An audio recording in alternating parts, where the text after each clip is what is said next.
My name is Clara, a 32-year-old woman who once believed in fairy tale endings. 3 years ago, my life took an unexpected turn when I met Mark, the man who would become my husband. This is our story, a journey of love, trust, and eventual betrayal, set against the backdrop of a seemingly perfect marriage. It was an ordinary Tuesday morning when fate led me to the corner cafe. With a John Grisham novel in hand, I was lost in the world of legal thrillers.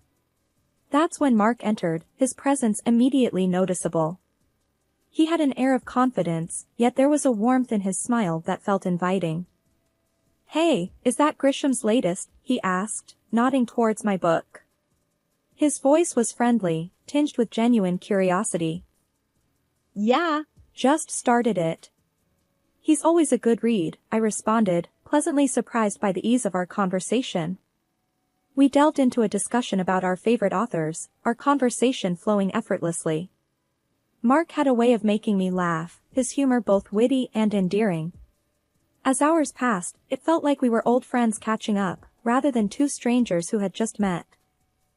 In the weeks that followed, Mark and I grew closer. Our shared interests in music, particularly old jazz, and a mutual love for exploring hidden bookstores around the city, cemented our bond. He was charming, respectful, and attentive. I found myself eagerly anticipating our dates, each encounter leaving me more enchanted. One evening, as we walked along the river, Mark's tone turned serious. "Clara, I've never felt this way before. I think I'm falling for you," he confessed under the dim glow of the streetlights. His words sent a rush of warmth through me. "I feel the same, Mark. You're unlike anyone I've ever met," I admitted, my heart racing with excitement and a hint of fear. 6 months flew by, and our relationship only grew stronger. It was during a cozy dinner at my apartment when Mark proposed. The moment was simple, yet profoundly sincere.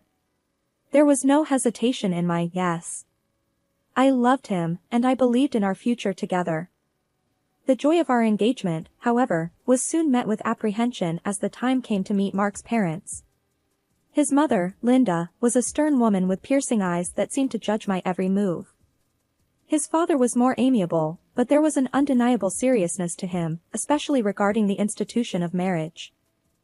During a formal dinner at their house, Mark's father brought up the subject of a prenuptial agreement. "It's just practical," he stated matter-of-factly. The request caught me off guard, but given my past experience with a cheating ex-boyfriend, I understood the necessity. "I agree, but I have a condition," I said, steadying my voice. "If either of us cheats, the cheater owes the other $100,000. Mark's expression was a mix of surprise and respect. "I promise, Clara, I'd never cheat on you," he said earnestly. I wanted to believe him, to trust that this time my heart was safe. Our wedding was a beautiful affair, filled with laughter, dancing, and promises of forever. The first year of our marriage felt like living in a dream. We traveled to romantic destinations, enjoyed quiet evenings at home, and supported each other's ambitions. Mark was not just my husband, he was my best friend, my confidant. After the whirlwind of our wedding, Mark and I settled into married life with an ease that surprised even me. Our first year was like living in a bubble of happiness, untouched by the outside world. Our honeymoon in Paris was a dream. Strolling along the Seine, we were just two lovebirds lost in the city of love. "Can you believe we're here?"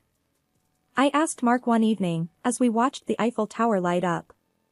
He pulled me close and said, "With you, I can believe anything. This is just the start for us, Clara."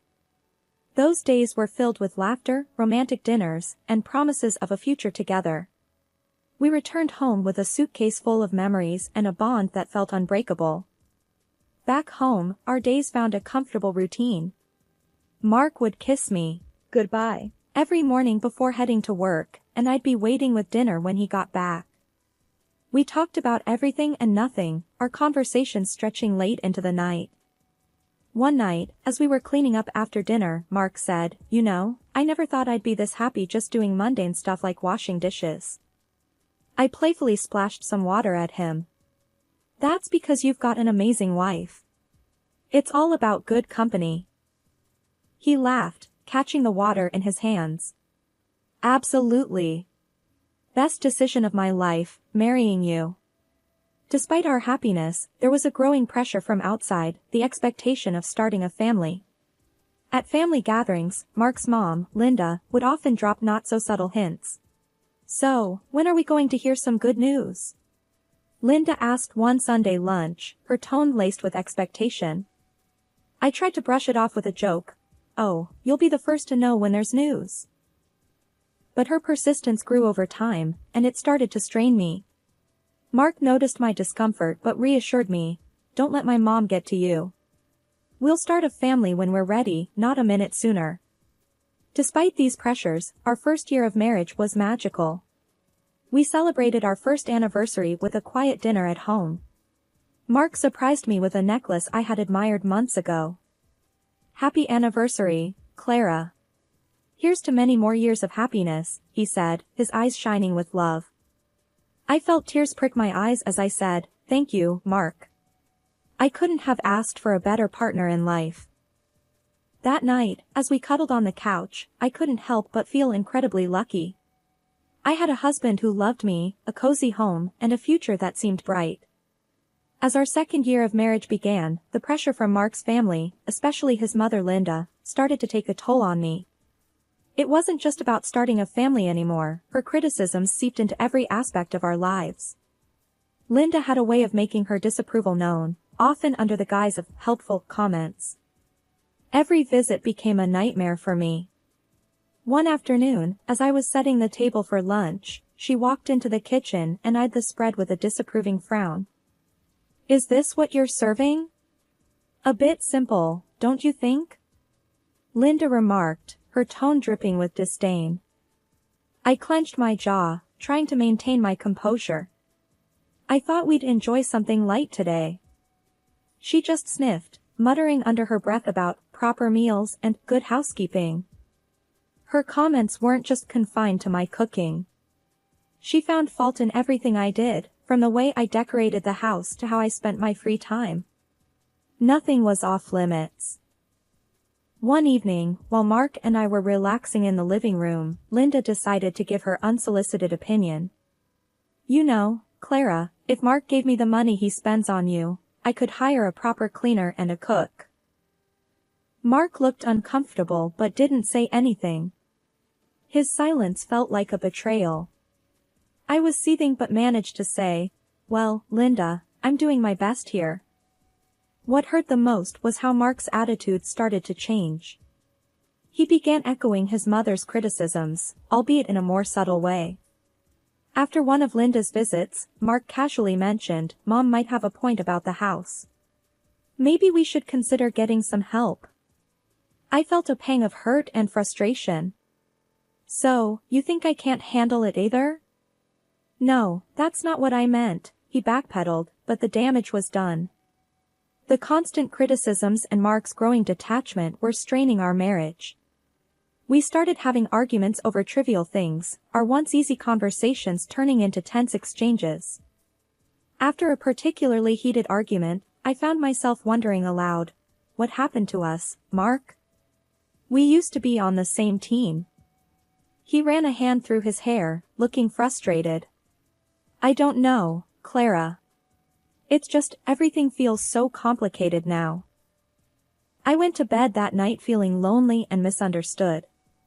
Linda's insidious comments had not only invaded my home but were also creeping into my marriage, leaving me to wonder if the love Mark and I shared was strong enough to withstand this constant barrage of negativity. As the third year of our marriage rolled in, a sense of unease began to settle in my heart. The once bright flame of our love seemed to flicker under the shadow of doubt and mistrust. It started with a phone call, or rather, several of them. A name kept popping up on Mark's phone, Jake. I couldn't help but notice how Mark's demeanor changed whenever that name flashed on the screen. One evening, while we were watching TV, his phone rang again. "Jake," the screen flashed.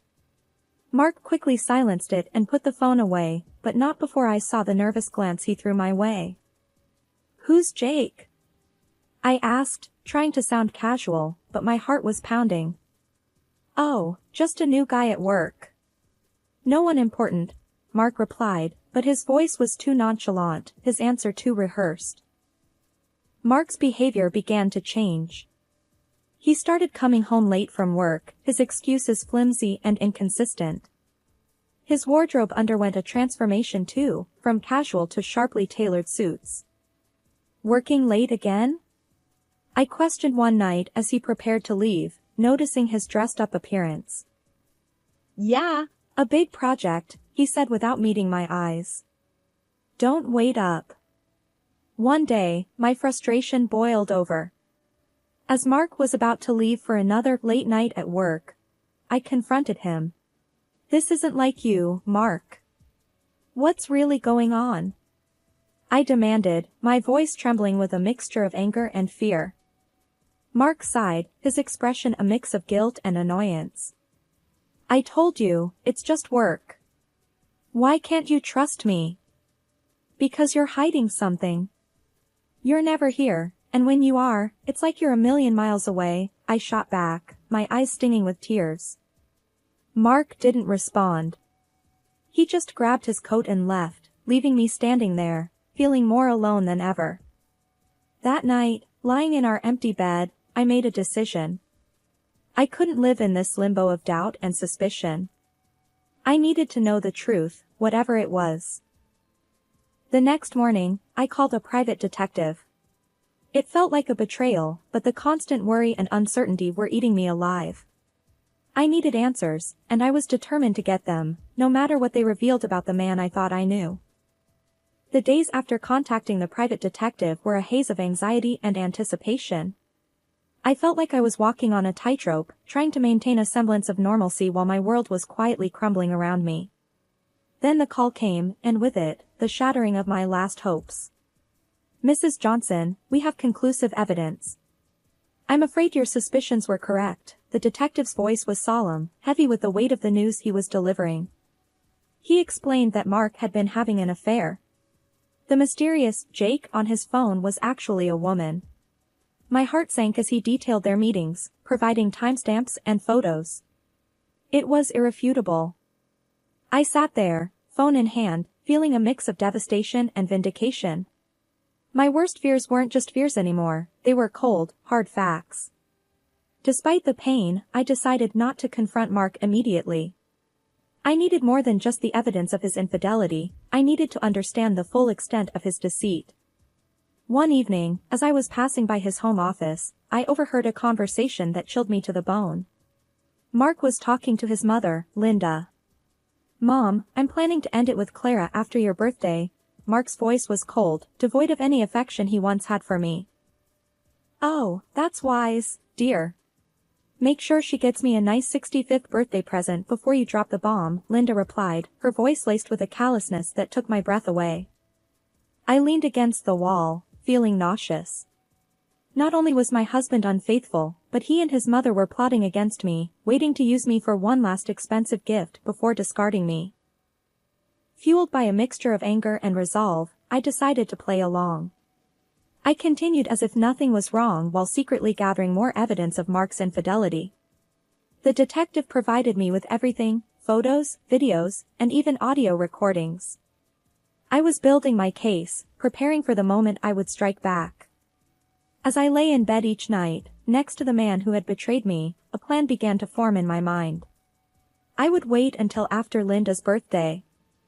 I would give them the illusion of victory, let them think they had outsmarted me. But when they least expected it, I would reveal everything and turn the tables. As Linda's 65th birthday approached, I put on a mask of ignorance, acting as though everything was normal. Inside, I was a cauldron of emotions, anger, betrayal, and a fierce determination to see my plan through. A few days before the birthday, Linda casually mentioned her upcoming celebration during a family dinner. So, Clara, I'm expecting a grand 65th birthday. You must have planned something special for me, she said with a sly smile, clearly anticipating a lavish gift. Keeping my emotions in check, I replied with feigned enthusiasm, of course, Linda. I've arranged a dinner at the city's most luxurious restaurant. It'll be a night to remember. Her eyes lit up with glee, not realizing the trap I was setting. Oh, how wonderful. I can't wait. Just a small family gathering, right? Yes, very intimate and exclusive, just for close family. I confirmed, my words laced with hidden irony. Later that night, Mark approached me, a hint of suspicion in his voice. That's quite a generous plan for Mom's birthday. Are you sure about this? I looked at him, maintaining my composure. Absolutely. It's a significant birthday, and I want to do something special for her. Mark seemed appeased, but I could tell he was puzzled by my willingness to indulge his mother. As the day of the dinner drew near, I took care of the final arrangements. I confirmed the booking in Linda's name, rechecked the guest list, and made sure everything was set for the grand evening.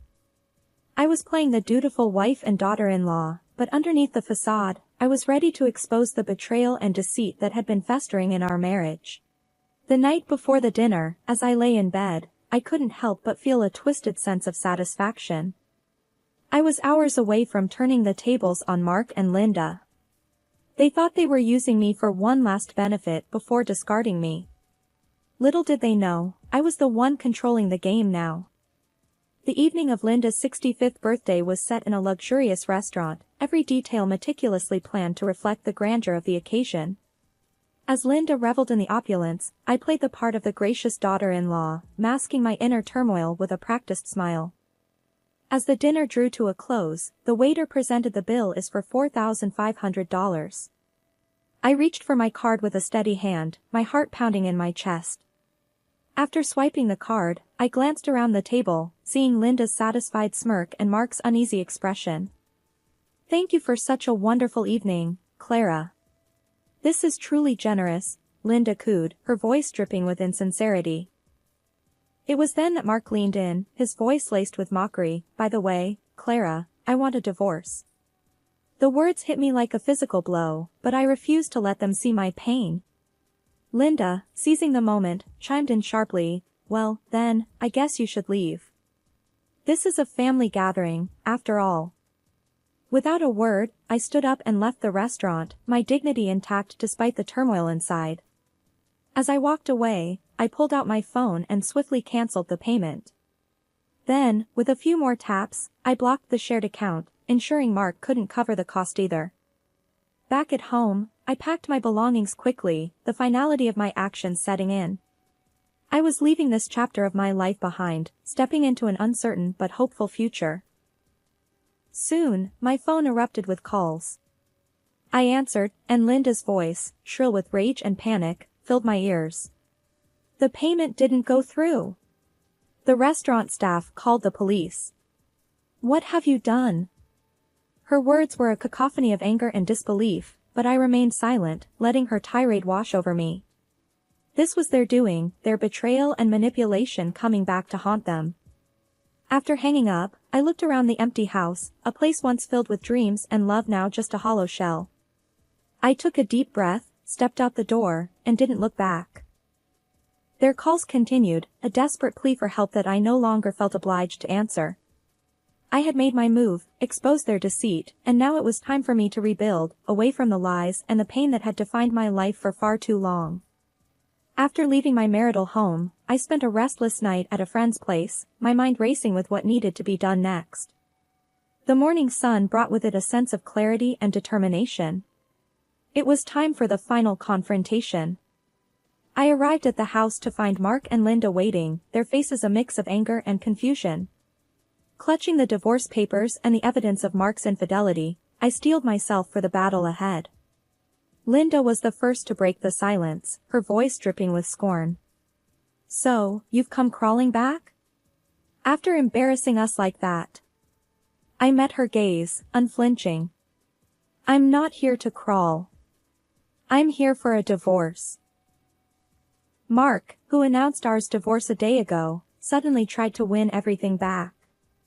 Clara, can't we talk about this? It was a mistake. I cut him off, holding up the evidence. Save it, Mark. Your mistake was ongoing and well documented. Linda scoffed, trying to regain control. You think you can just walk away and leave us with nothing? You're nothing without us. I laid the divorce papers on the table. Actually, it's you who will be leaving me with something. According to our prenup, Mark owes me $100,000 for his infidelity. Mark's face went pale, and Linda's eyes widened in shock. As they scrambled to respond, I felt a weight lifting off my shoulders. This was it, the end of the lies, the deceit, and the pain. You can try to fight this, but the evidence is clear. I suggest you pay up and move on, I said, my voice steady. Mark looked defeated, and Linda was speechless, her usual bravado gone. With no further words, I turned and walked out of the house, the door closing behind me with a finality that felt like freedom. The calls and pleas that followed fell on deaf ears. I had closed that chapter of my life for good. In the end, they paid. Mark had to borrow from his parents, but I didn't care where the money came from. It was a small compensation for the betrayal, but more importantly, it was closure. As I sat in the lawyer's office, signing the last of the papers, I felt a sense of peace. The journey had been painful, full of betrayal and heartache, but I had come out stronger, more resilient. I walked out into the sunlight, a free woman, ready to start anew. The future was uncertain, but it was mine to shape. After all the darkness, I finally felt like I was stepping into the light.